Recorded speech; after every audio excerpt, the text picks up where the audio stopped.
सबको जय मसीह की। प्रभु के गोत्र नाम का स्तोत्र सो है फिर से और एक बार हम सबको ऑनलाइन के माध्यम से प्रकाशित वाक्य की किताब से सीखने का मौका परमेश्वर ने दिया। इसके लिए मैं परमेश्वर को धन्यवाद देता हूँ, साथ साथ आप सबका भी कि आप अपने बहुमूल्य समय निकाल कर ऑनलाइन में जुड़े हैं। सो हमने कई वचनों को आज पढ़ा है। जैसे कि हमने पढ़ा 6 अध्याय, उसका 12-17 पढ़ा हमने, उसके बाद 7 अध्याय से पढ़ा, फिर हमने 8 अध्याय से पढ़ा। पिछले सप्ताह तक हमने 6 मोहर जो 5 अध्याय में हमने देखा था कि प्रभु यीशु मसीह के हाथ में मोहरबंद पुस्तक है और प्रभु यीशु मसीह मोहर खोलते हैं और 6वां मोहर तक प्रभु यीशु मसीह ने खोला। और 6वां मोहर खोलते वक्त जो बातें होना था, जो कॉस्मिक डिसास्टर है ना, जो ब्रह्मांड आपदा के विषय में जो बाइबल में लिखी हैं, वो सारी बातें हमने पिछले सप्ताह से सीखा। ये क्लास सीखने के बाद, एक क्लास के बातें सुनने के बाद किसी ने मुझे सवाल किया कि क्या परमेश्वर सिर्फ अपना क्रोध में ही रहेगा? क्या परमेश्वर उन लोगों पर कोई अपना प्रेम नहीं दर्शाएगा? हमारे क्लास में जो 7वां मोहर खोलना है, उससे पहले प्रकाशित वाक्य के 7 अध्याय में परमेश्वर अपना अनुग्रह दृष्टि उस वक्त कैसे दर्शा रहे उसके विषय में बताया गया है। उसी को देखते हुए आज के हमारा क्लास को हम आगे करेंगे। हमने 6:17 में इस प्रकार पढ़ा था कि क्योंकि उनके प्रकोप का भयानक दिन आ पहुंचा है, अब कौन ठहर सकता है? सवाल यह था कि क्या परमेश्वर अनुग्रह नहीं करेगा? फिर से क्या कोई उद्धार प्राप्त कर सकता है? जब हम मैंने पिछला बार भी ये बताया था, दूसरा थिस्सलुनीके के पत्री 2:6 और 7 पढ़ते, वहां पर लिखा है अब तुम उस वस्तु को जानते हो जो उसे रोक रही है कि वह अपने ही समय में प्रकट हो, क्योंकि अधर्म का भेद अभी भी कार्य करता जाता है, पर अभी एक रोकने वाला है और जब तक वह दूर ना हो जाए वह रोके रहेगा। यहाँ पर पौलुस एंटी क्राइस्ट के विषय में बताते हैं। एंटी क्राइस्ट को रोक कर रखने वाले एक चीज है, वो प्रकट होने के लिए तत्पर रहते हैं, अभी भी दुनिया में कार्यरत है, लेकिन अपने फुल परिपूर्ण अधिकार का साथ प्रकट होने का तैयारी में। वो परिपूर्ण अधिकार का साथ तब प्रकट होगा जब कलीसिया यहां से उठा लिया जाएगा। कलीसिया उठाने से पहले उससे पूरी तरह प्रकट होने पवित्र आत्मा नहीं देते, पवित्र आत्मा उसे रोक कर रख रहे। जब कलीसिया उठा लिया जाएगा, पवित्र आत्मा भी कलीसिया के साथ मध्याकाश में जब चले जाएंगे, उसके बाद पवित्र आत्मा जैसे पुराने नियम में कार्य करता था वैसे कार्य करेंगे, है ना। जैसे पुराने नियम में जब पढ़ते हैं, वचन में लिखा है कि पवित्र आत्मा पानी के ऊपर मंडलाता रहा। जब 6वां अध्याय में उत्पत्ति के जब आते थे, वहां पर लिखा कि मेरी आत्मा मनुष्य के आत्मा का साथ वाद विवाद करता नहीं रहेगा, है ना। पवित्र आत्मा मनुष्य के आत्मा के साथ वाद विवाद करते रहते थे ताकि वो बुराई से मुड़कर परमेश्वर की ओर मुड़े। लेकिन इन दिनों में जिन्होंने प्रभु यीशु मसीह को उद्धारकर्ता के रूप में ग्रहण किया, एफिसी का पत्री 1 अध्याय उसका 13 और 14 आयत के अनुसार, जो सत्य का वचन, सुसमाचार का संदेश जो मसीह यीशु में है, उसको हमने सुना, उस पर विश्वास करने के द्वारा, उद्धार पाने के द्वारा हमारे ऊपर परमेश्वर ने पवित्र आत्मा का छाप लगाया। जहां कहीं भी अब परमेश्वर के जन इकट्ठे होते हैं, वहां पर पवित्र आत्मा का कार्य होते हैं। जब हम किसी को सुसमाचार सुनाते हैं तो बहुत जल्द, ज्यादातर लोग बहुत जल्द जब हम प्रार्थना के साथ जाते हैं, पवित्र आत्मा का सहायता मांगते हैं, तो बहुत जल्द प्रभु यीशु मसीह को उद्धारकर्ता के रूप में ग्रहण करते हैं। लेकिन वो कार्य जैसे हो रहा था वैसे नहीं हो रहा। लेकिन जब यहां पर जब ये प्रकोप हो रहा होता है कि सूरज अंधियारा हो जाएगा, चंद्रमा पर प्रकाश दे नहीं पाएगा, हर जगह पर भूडोल होगा, अकाल होगा, लोग मर रहे होते हैं, लोग चट्टानों के नीचे जाकर कहेंगे कि हमारे ऊपर गिरो ताकि हम मर जाए। ये सारी बातें जब हो रही होते हैं तो परमेश्वर अपना अनुग्रह दर्शाता है। परमेश्वर अपना जो उद्देश्य इस जगत को उत्पत्ति से पहले से जो बनाकर रखा था, उस उद्देश्य को पूरा करने का प्रयास करते हैं। और पवित्र आत्मा का प्राइमरी जो काम है पहला काम यह था कि उस बुराई को, उस बुरे को, उस एंटी क्राइस्ट को क्या करना है, रोक के रखना। और बुराई को, जब इस पीड़ा का समय में बुराई को रोकने का काम पवित्र आत्मा नहीं करेगी, बल्कि क्या करेंगे, लोगों के मन के अंदर परमेश्वर की ओर फिरने का एक इच्छा जागृत करने का प्रयास करेंगे। और यहां पर जब हम 7 अध्याय पढ़ते हैं तो वहां पर उस बात को परमेश्वर का दास के द्वारा परमेश्वर प्रकट करना चाहते हैं। और इस तब सवाल आता है कि परमेश्वर ये सुसमाचार प्रचार का कार्य कैसे पूरा कराएंगे।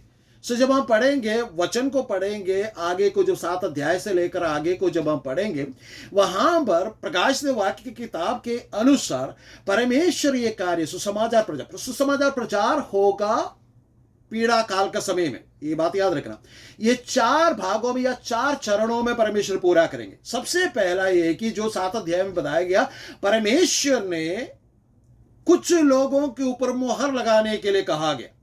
उनका गिनती था 1,44,000 लोग। ये कौन है? ये 1,44,000 लोग वो है जिन्हें परमेश्वर ने यहूदियों में से अभिषेक करके निकाला कि वे जाकर सुसमाचार सुनाए। जैसे कि हमने यशायाह नबी की किताब में पढ़ा था 66 के, है ना, 66 के 18 से लेकर 21 तक जब हम पढ़ते हैं, वहां पर परमेश्वर यूं कहते हैं कि और मैं उनसे एक चिन्ह प्रकट करूंगा और उनके बच्चे हुओं को मैं उन जातियों के पास भेजूंगा जिन्होंने ना तो मेरा सुसमाचार सुना है और ना मेरी महिमा देखी है। अर्थात तरसीसियों को और धनुर्धारी पुलियों को और लुदियों के पास और तबलियों और यूनानियों और दूर द्वीपवासियों के पास भी भेज दूंगा और वे अन्य जातियों में मेरी महिमा वर्णन करेंगे। ठीक है। सो सबसे पहले 144,000 लोग, ये कौन है करके हम नीचे देखने जा रहे हैं। इतना समझिए कि ये यहूदियों में से, इस्राएलियों में से चुने हुए लोग हैं जो प्रभु यीशु मसीह का सुसमाचार सुनाना है। सो दूसरा कौन होगा? जब हमें जकरिया नबी का किताब 8 अध्याय उसका 23 आयत पढ़ते हैं, इसमें लिखा है कि, पढ़िए 8 का 23, सेनाओं का यहोवा यूं कहता है, उन दिनों में भांति भांति की भाषा बोलने वाली सब जातियों में से 10 मनुष्य एक यहूदी पुरुष के वस्त्र की छोर को यह कहकर पकड़ लेंगे, हम तुम्हारे संग चलेंगे, क्योंकि हमने सुना है कि परमेश्वर तुम्हारे साथ है। हमने सुना है, अन्य तरह तरह भाषा बोलने वाले लोग 10 लोग एक यहूदी को पकड़ेंगे और कहेंगे कि हम तुम्हारे साथ चलेंगे क्योंकि हमने सुना है कि परमेश्वर तुम्हारा संग है। अर्थात प्रभु यीशु मसीह सुसमाचार प्रचार का काम क्या कहते हैं कि इस पीड़ा के समय में, इस ट्रिबुलेशन के समय में उन 144,000, है ना, 1,44,000 सुसमाचार प्रचारकों के द्वारा उद्धार पाया हुआ अन्य जातियों से पूरा करेगी ना।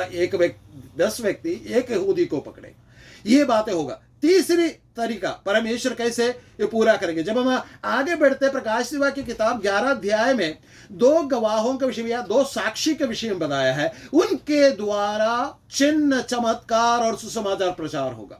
जब हम प्रकाशित वाक्य 14 अध्याय 6 को पढ़ते हैं, वहां पर स्वर्गदूतों के द्वारा सुसमाचार प्रचार किया जाएगा। अभी तक स्वर्गदूतों को सुसमाचार प्रचार करने का मौका नहीं मिला है, क्योंकि स्वर्गदूतों को पाप क्या है या पाप से बच निकलने का तरीका या क्यों बच निकलना है इसके विषय में कोई जानकारी नहीं है, क्योंकि स्वर्गदूत मनुष्य नहीं है।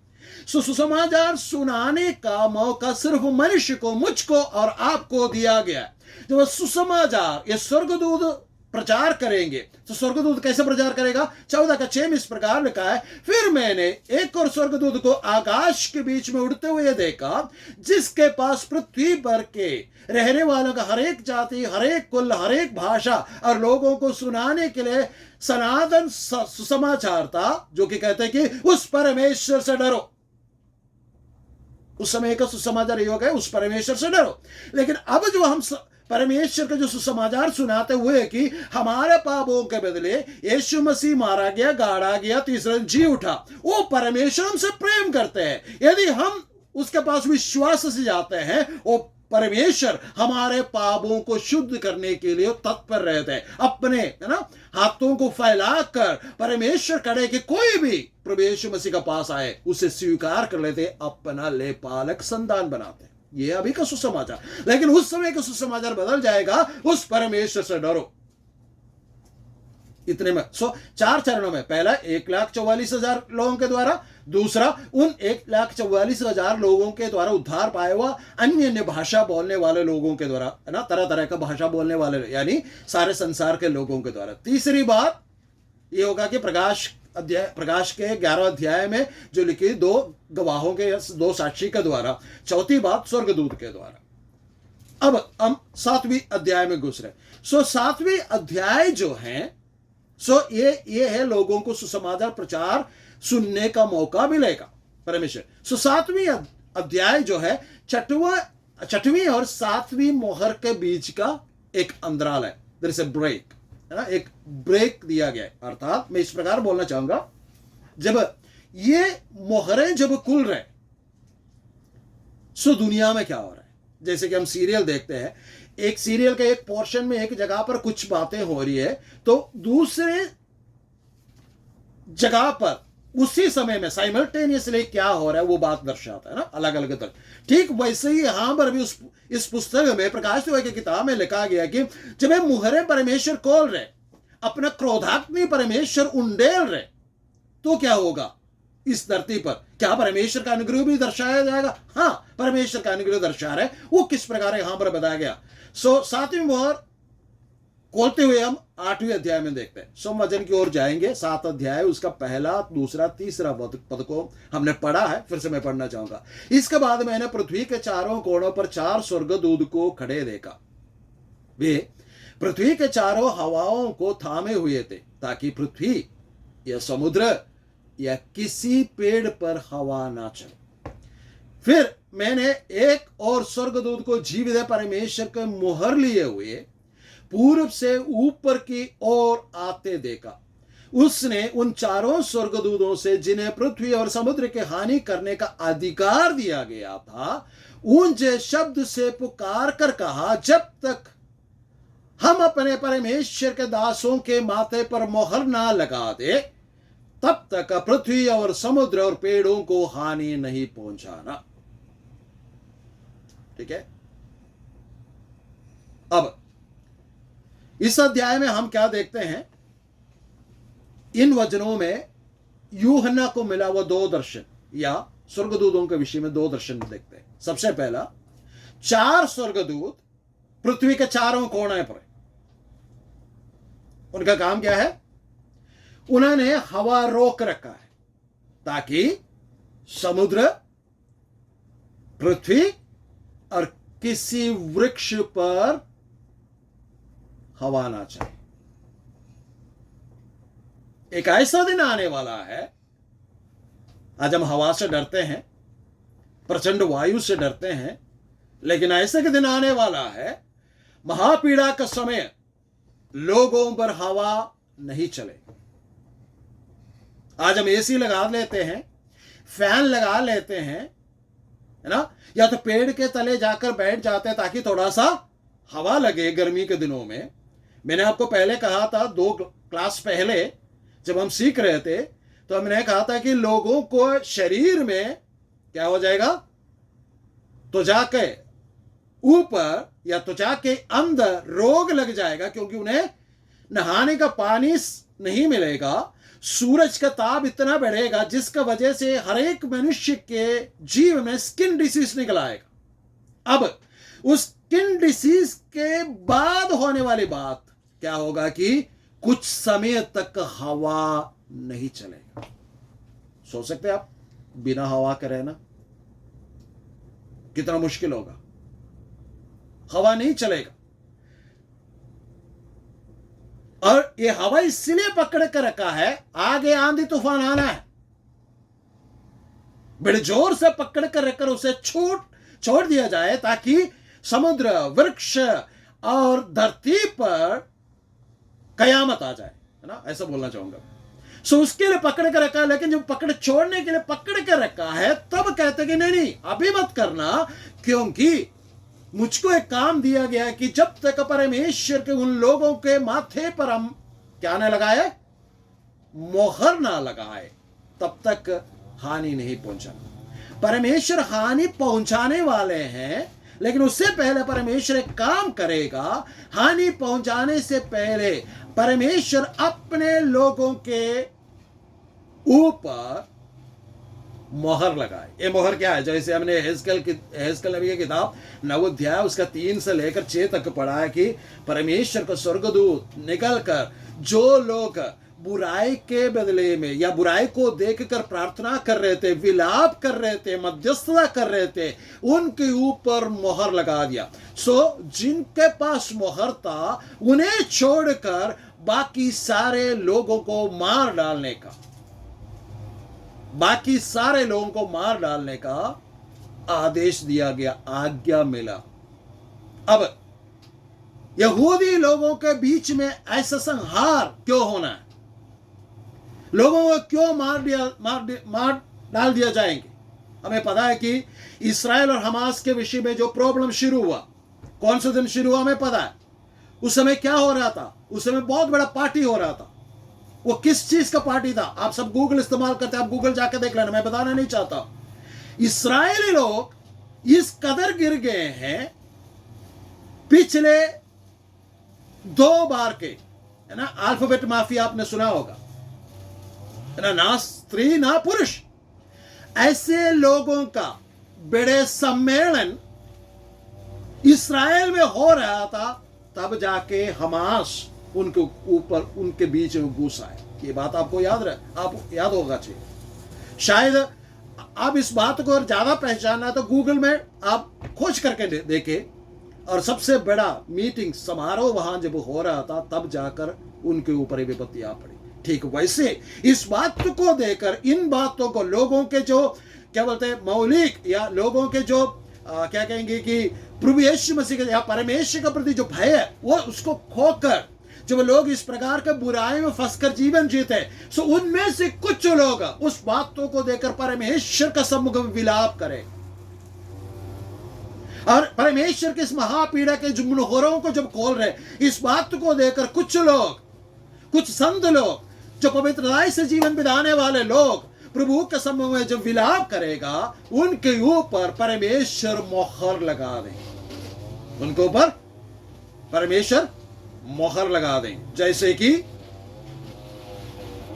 यशायाह नबी का किताब 6 अध्याय में हम देखते हैं कि यशायाह ने परमेश्वर का दर्शन पाया, और परमेश्वर का दर्शन पाकर जब उसने कहा कि मैं अशुद्ध होने वाला मनुष्य हूं, अब क्या होगा? तो परमेश्वर उसे एक सवाल करते, कौन जाएगा हमारी ओर से, कौन जाएगा? तो वो कहता है कि मुझे भेज। सो जो विलाप करने वाले लोग परमेश्वर का सम्मुख में ऐसे प्रार्थना करेंगे जिससे देखकर परमेश्वर उन्हें अपने सेवकाई के लिए अभिषेक कर कर आगे भेजेंगे। तो सवाल ये कि ये मोहर है क्या? 5वीं अध्याय में, 6वीं अध्याय में, 8वीं अध्याय में बताया हुआ मोहर और इस मोहर में फर्क है। ये मोहर जैसे हमारे जीवन में प्रभु यीशु मसीह को जब हमने ग्रहण किया तब हमारे ऊपर पवित्र आत्मा का चाप लगाया, उस चाप को ये मोहर कहते हैं। जो दूसरे मोहर है किसी पुस्तक को खोलने वाले वैक्स से बनाए वो उस मोहर को बताते हैं। ठीक है, ये चाप है, स्टैम्प एंड सील। सो ये मोहर क्या है? ये मोहर परमेश्वर के किसी विशेष कार्य के लिए अलग किया हुआ लोगों के पहचान के रूप में इस्तेमाल किए जाते हैं। उदाहरण के लिए जब हम मिस्र से इस्राएली लोगों को छुड़वा रहे थे, परमेश्वर छुड़ा के लेके आ रहे थे, तो उन्होंने उनसे कहा था कि तुमने फसह पर्व मनाना है। उसके लिए परमेश्वर ने क्या कहा? मेमने का लहू जो है अपने चौकटों पर मोहर के रूप में लगाना। दैट वाज ए मोहर, ए छाप। सो उस मोहर को देखकर जो संहार करने वाला मृत्यु का दूत था वो उन घरों को छोड़कर चले गया। जब यहोशू की किताब 2 अध्याय उसका 18 आयत में जब आते हैं, वहां पर राहब उस वेश्या से उन लोग इस प्रकार कहते हैं, जो जासूसी करने आए थे, उन लोग कहते हैं कि हम इस देश को पकड़ेंगे, इस देश का सत्यानाश कर डालेंगे। लेकिन तुमने क्या करना है, अपने खिड़की पर लाल रंग का एक सूती कपड़ा डाल देना है, जिसका वजह से तुम्हारे घर और परिवार बचा रहेगा, है ना। सो और मुझ पर और आप पर परमेश्वर के पवित्र आत्मा के छाप लगी है। एहezकेल नबी की किताब के अनुसार जो हमने पढ़ा है, वहां पर भी विलाप करने वाला, मध्यस्थता करने वाला उन लोगों को ऊपर मोहर लगा दिया जाता है। सो जब हम आगे को पढ़ेंगे, वहां पर 7 अध्याय में 2 प्रकार के लोगों को देखते हैं, 2 झुंड को देखते हैं। पहले हमने देखा 2 प्रकार के स्वर्गदूत, है ना, जो हवा को पकड़ रख रहे। दूसरा है मोहर लगाने का आज्ञा देने वाला, या उस विनाश को थोड़ी देर के लिए थामने के लिए कहने वाला के स्वर्गदूत। अब आगे हम देखते हैं 2 प्रकार के झूठ। क्या है 2 प्रकार के झूठ? पहला है जो परमेश्वर के स्वर्गदूतों के द्वारा छाप लगाया हुआ, मोहर लगाया हुआ 1,44,000 लोग। ये है यहूदी सुसमाचार प्रचार, है ना। यशायाह नबी की किताब 66 अध्याय में हमने इस बात को देखा। आज कई सारे जो मसीह संगठन कहलाते हैं, वो इस प्रकार कहते हैं 1,44,000 लोग हम हैं। जैसे कि यहोवा विटनेस, वो कहते हैं कि 1,44,000 लोग हम हैं, नहीं है। CPM, है ना, या TPM, the Pentecost mission, Ceylon Pentecost mission, उन लोग ये कहते थे कि ये 1,44,000 लोग हम हैं। नहीं, अगर उनका गिनती देखा जाए, अभी उनका गिनती करोड़ों में पहुंच गया है। 1,44,000 के विषय में बात करें, ये 1,44,000 लोग कौन है? मैंने आपको कई बार ये बात बोला कि बाइबल की व्याख्या करते हैं। जब हम नीचे को पढ़ेंगे, वहां पर 1,44,000 लोग कौन है बताते हैं कि इस्राएल के 12 गोत्रों में से, प्रत्येक गोत्र में से 12,000 लोगों के ऊपर परमेश्वर ने मोहर लगाया। क्यों मोहर लगाया? यीशु मसीह मत्ती सुसमाचार 24 अध्याय उसका 14 आयत में इस प्रकार कहा है कि और राज्य का ये सुसमाचार सारे जगत में प्रचार किया जाएगा कि सब जातियों पर गवाही हो, तब अंत आ जाएगा। हम प्रयास कर रहे हैं, लेकिन सारे जातियों पर सुसमाचार अभी तक नहीं पहुंचा है।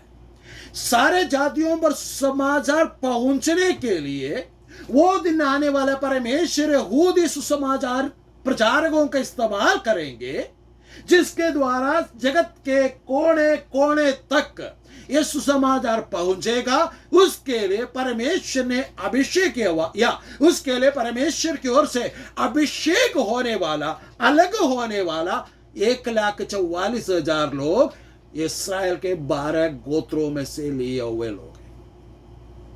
ठीक है।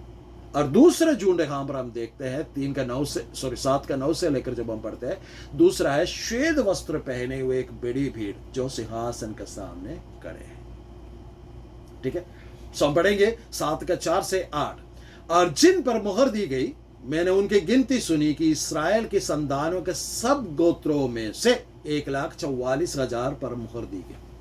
यहूदा के गोत्र में से 12,000 पर मुहर दी गई, रूबेन के गोत्र में से 12,000 पर, गाद के गोत्र में से 12,000 पर, अशेर के गोत्र में से 12,000 पर, मनश्शे के गोत्र में से 12,000 पर, शिमोन के गोत्र में से 12,000 पर, लेवी के गोत्र में से 12,000 पर, और इसखार के गोत्र में से 12,000 पर, जबूलून के गोत्र में से 12,000 पर, यूसुफ के गोत्र में से 12,000 पर, और बिन्यामीन के गोत्र में से 12,000 पर मोहर दी गई। अब ये 12 गोत्र कहां से आए? 12 गोत्र नॉर्मली ये विश्वास करते हैं, या ये बाइबल के अंदर लिखा गया कि याकूब के 12 पुत्र में से निकल के आया। 12 पुत्र में से निकल के आए। और कौन कौन थे? रूबेन, शिमयोन, लेवी, यहूदा, जबूलून, इसखार, दान, गाद, आशेर, नफ्ताली, जोसेफ, है ना, यूसुफ और बिन्यामीन। 12। लेकिन लेकिन जब हम गिनती के किताब पहला अध्याय में आते हैं, वहां पर 12 गोत्रों का नाम दर्ज है। उन 12 गोत्र के नाम में लेवी और यूसुफ का नाम नहीं है। लेवी और यूसुफ का नाम नहीं। जब हम उत्पत्ति किताब 49 अध्याय में जाते हैं, जहां पर याकूब अपने पुत्रों के विषय में भविष्यवाणी कर उन्हें अनुग्रह देते हैं, आशीष देते हैं, वहां पर यूसुफ को आशीष देते वक्त, या जब हम 48 अध्याय में आते हैं, या यूसुफ अपने पुत्रों को लेकर मनश्शे और एफ्रेम को लेकर वहां पहुंचते हैं, तो इस प्रकार उसे कहते हैं कि याकूब यूसुफ से इस प्रकार कहते हैं कि मनश्शे और एफ्रेम मुझे रूबेन और शिमयोन की तरह है। सो यूसुफ के बदले में याकूब मनश्शे और एफ्रेम को गोद लेते हैं। लेकिन लेवी का नाम क्यों नहीं? क्योंकि जब मूसा 10 आज्ञा के पट्टी को लेकर, है ना, नीचे उत्तर करा रहे लोग पाप में, है ना, मूर्ति पूजा कर रहे, सो वहां पर मूसा इस प्रकार कहता है, जो यहोवा का पक्ष में है वो मेरे पास आओ। सो लेवी गोत्र, सिर्फ लेवी गोत्र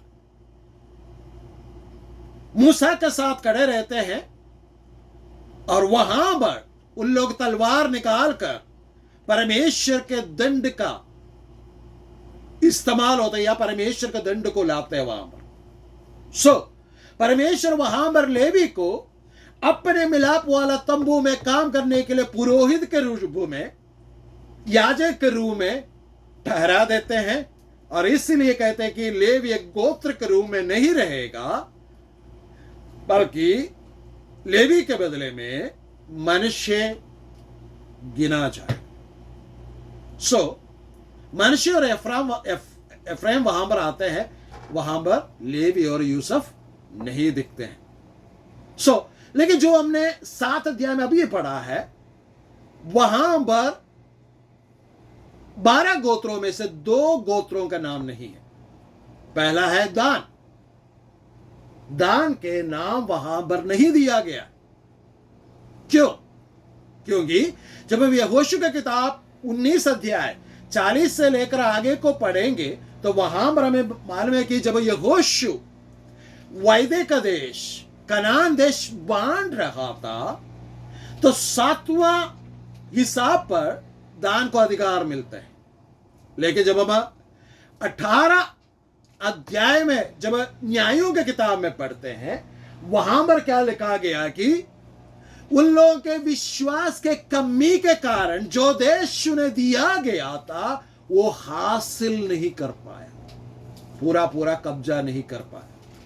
फिर जब हम आगे को पढ़ते हैं न्यायों की किताब में, जब उन्हें उत्तर दिशा की ओर वहां के रहने वाले लोगों ने धक्का देकर बाहर निकाला, तो उन्होंने क्या किया है कि मीका नाम के एक व्यक्ति था, उसके घर से एक मूर्ति को चोरी करके ले जाता है।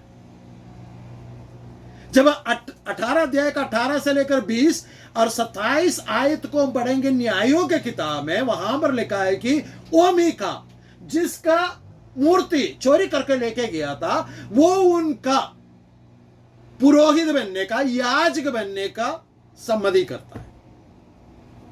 और जब हम 18 का 30 पढ़ते हैं न्यायों की किताब, इस प्रकार लिखा गया कि तब दानियों ने उस खुदी हुई मूर्ति को खड़ा कर लिया, और देश के बंधुआई का समय वह योनातन जो गेर्शोम का पुत्र और मूसा का पोता था, वह और उसके वंश के लोग दान गोत्र के पुरोहित बने रहे और उसकी आराधना करता रहा। जिस वजह से परमेश्वर से पीछे हट जाने के कारण दान को यहां पर सुसमाचार प्रचार करने का उस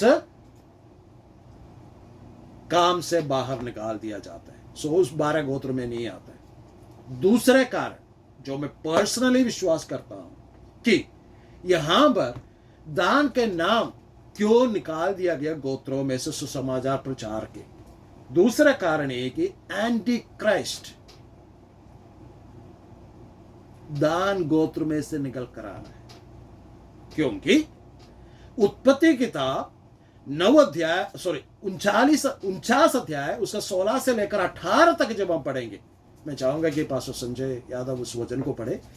उत्पत्ति 49 का 16 से लेकर 18 तक। उत्पत्ति 49 49 का 16 से 18। 49 16 to 18। 49 वो अपने आवाज आ रही पा जी।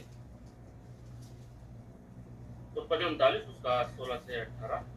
अतः वह उसका वस्त्र अपने स्वामी के आने तक नहीं पास में 49 का 16 से 18।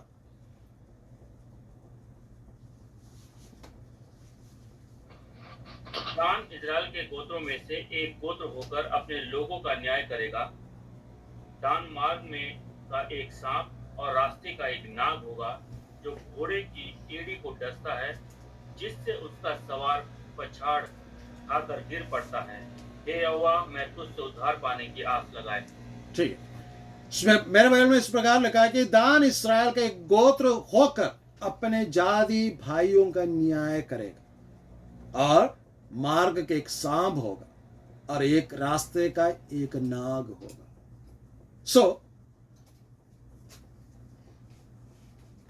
आगे के वचन को भी देखकर जब हम पढ़ेंगे और भी परमेश्वर के वचनों को, उसके अनुसार एंटी क्राइस्ट दान गोत्र से निकल के आएगा। इसके विषय में जब हम एंटी क्राइस्ट के विषय में जब आगे पढ़ेंगे तब मैं ज्यादा गहराई से बताऊंगा।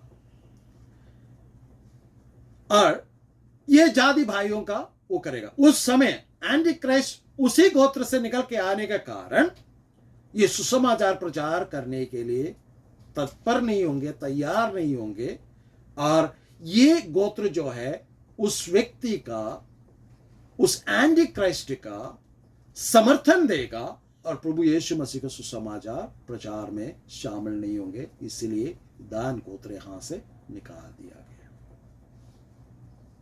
लेकिन याकूब इस प्रकार प्रार्थना करते हैं, हे यहोवा, मैं तुझी से उद्धार पाने का बाट जोहता आया हूं। मैं चाहता हूं कि मेरे बच्चों को उद्धार हो जाए। दान ऐसा है लेकिन उद्धार हो जाए। लेकिन फिर बदल को हमें देखने को मिलते हैं जब हम यहेजकेल नबी का किताब में आते हैं 48 अध्याय में, पढ़ने की जरूरत नहीं, वहां पर प्रभु यीशु मसीह के 1000 वर्ष का शासन काल के विषय में बताया गया। उस समय दान के विषय में बताया गया कि दान को यह जगह दिया जाएगा, दान गोत्र को। उसी में फिर से दान गोत्र आ जाता है। ठीक वैसा ही एफ्रेम का साथ भी हो जाता है। जब यशायाह नबी का 7 अध्याय उसका 17 आयत के अनुसार एफ्रेम भी परमेश्वर से अलग होकर मूर्ति पूजा करने में लिप्त हो गया है, इसलिए क्या हो जाते हैं, वे भी इस सुसमाचार प्रचार से दूर हटता है और एफ्रेम के बदले में यूसुफ को गोत्र के रूप में 7वां अध्याय में गिना जाता है। ठीक है, यहां पर 12 गोत्र के लोग हैं जो 12,000 के करके 1,44,000, ये इस्राएल के लोग हैं। ये मसीह लोग नहीं है, मतलब अन्य जातियों में से मसीह में आए हुए लोग नहीं है। ठीक है, अगली बात आता है 7 का 9। इसके बाद मैंने दृष्टि किया और देखो, एक जाति, हर एक कुल और लोग और भाषा में से एक ऐसी बड़ी भीड़, 7 अध्याय उसके 9 में आए, जिसे कोई गिन नहीं सकता था, श्वेत वस्त्र पहने और अपने हाथों में खजूर की डालियां लिए हुए सिंहासन के सामने और मेमने के सामने खड़ी है। 7 का 10, और बड़े शब्द से पुकार कहती है कि उद्धार के लिए हमारे परमेश्वर का जो सिंहासन पर बैठा है और मेमने का जय जयकार हो। पहला है 1,44,000 एक भीड़। अब दूसरा भीड़ है जिसके विषय में लिखा है कि वे अनगिनत है,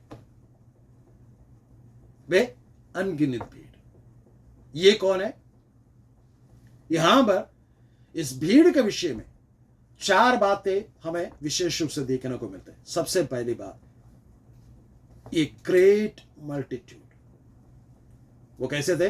हर एक जाति से, हर एक कुल से और हर एक लोगों में से, भाषाओं में से एक बड़ी भीड़ इकट्ठी हुई।